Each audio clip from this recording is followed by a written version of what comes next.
Well, Trump has a chance to win the primary. I don't know how he has a chance to win the general election when he's going to face litigation in every state to even have him on the ballot, right? You have to look at it this way. What was the grand theme of 2016?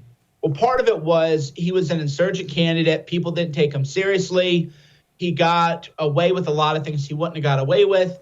His supporters drove the message on social media, squeaked by in a close election in a divided country against a highly unpopular political candidate. In 2020, the election was about what? Well, it was about mail-in voting. It was about ballot harvesting. Everyone within the Trump campaign was completely unprepared for ballot harvesting, even though in California, we saw ballot harvesting used in 2018 to turn extremely safe red seats blue, right? Orange County all went blue.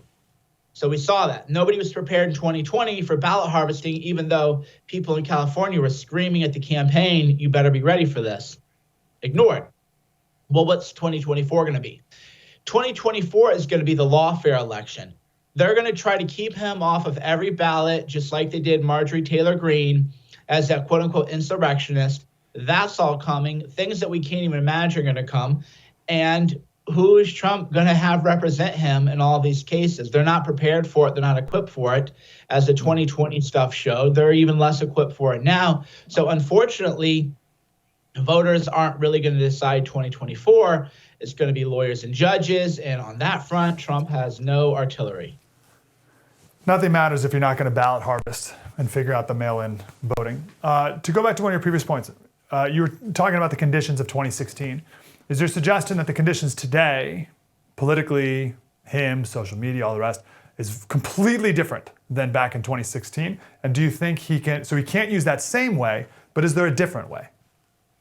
Well, how, right? That's the challenge. In 2016, remember, we had free reign. The way the left is on social media, the way the left is on media, we were allowed to play under the same rules as them in 2016. Remember that? If we wanted something to trend, it just trended. It wasn't manufactured. You didn't have Twitter editorial notes spinning it.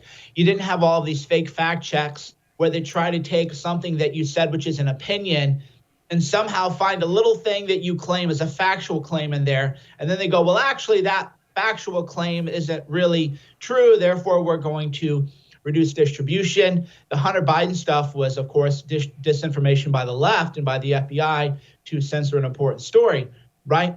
So there was just no way to get the message across in 2020 the way there was in 2016.